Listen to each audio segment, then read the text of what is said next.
Num tempo em que o ser humano tem produzido grandes danos no ambiente, vem-se desenvolvendo a ideia que o homem é, pela sua natureza, inimigo da vida na Terra. Pensa-se mesmo que para que voltasse a existir a riqueza de vida de outros tempos, seria necessário retirar o homem dos nossos campos. Mas será realmente assim? Será que nós, que desde há milhares de anos ocupamos o território construindo as paisagens que conhecemos, somos incompatíveis com a vida?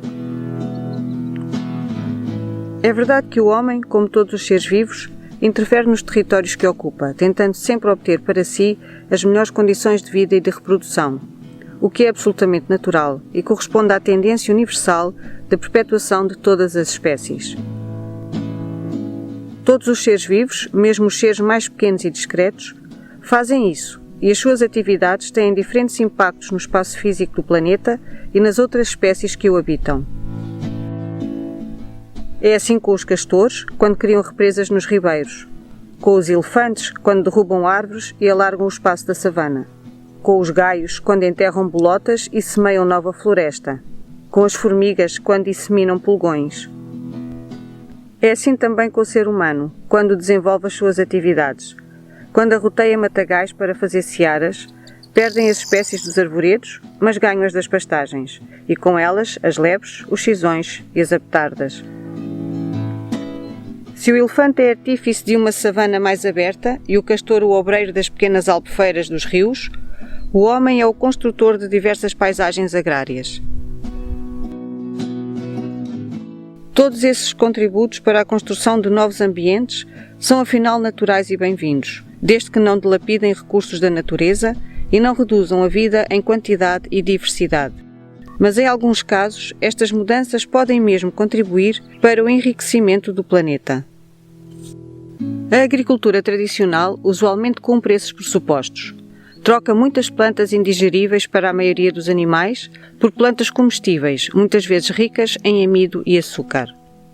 Ao longo do tempo, selecionou e melhorou sementes das plantas que cultiva, conseguindo assim frutos mais ricos e nutritivos, ao mesmo tempo que poda e conduz as árvores a aumentar a frutificação. E tudo isto dá vantagem ao homem, mas dá vantagem igualmente a muitos outros seres vivos. Por vezes troca também longas extensões de paisagens uniformemente monótonas por mosaicos diversificados, enriquecendo assim, em quantidade e variedade, a vida das regiões onde se instala. O homem cria reservas de água e generaliza a sua distribuição, e guarda alimentos, que mesmo contra a sua vontade partilha com muitos animais.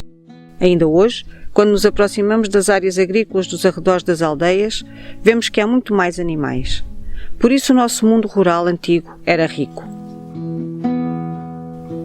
Não era rico por ser despovoado, porque pelo contrário era muito mais povoado que hoje.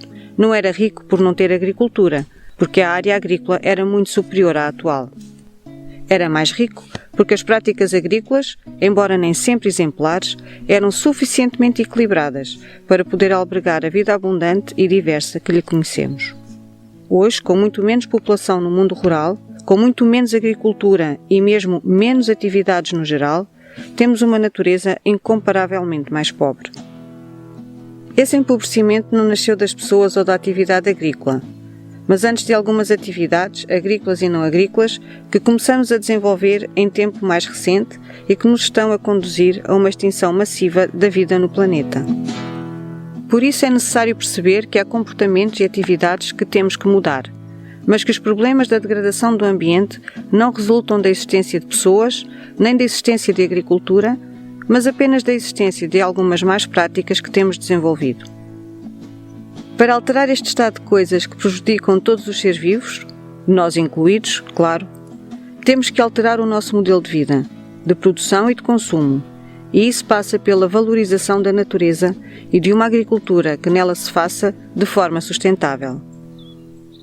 A solução proposta por alguns, que aponta para o abandono das terras aos matos, julgando que com isso se conseguiria a recuperação do ambiente e da vida, não será certamente a mais acisada. Os matos densos são pobres em vida e ricos em risco de fogos incontroláveis. Sem o controle humano, a terra abandonada a si mesma seria muitas vezes dominada por espécies invasoras, como a acácia ou o chorão das praias, ou por bastios de pinheiro bravo com empobrecimento do ambiente. É necessário, por isso, ter uma atitude de gestão ativa sobre o nosso espaço rural, na consciência que há milhares de anos que ele é paisagem humanizada e não espaço natural.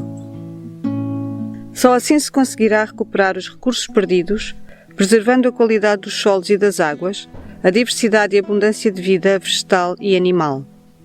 Em simultâneo, temos que conseguir uma produção de alimentos saudáveis que permitam satisfazer as nossas necessidades alimentares com o mínimo de recurso à importação. E este caminho da busca de sustentabilidade dos recursos naturais, em convívio harmonioso com o ser humano, é não só possível, como essencial e o único capaz de assegurar o nosso futuro.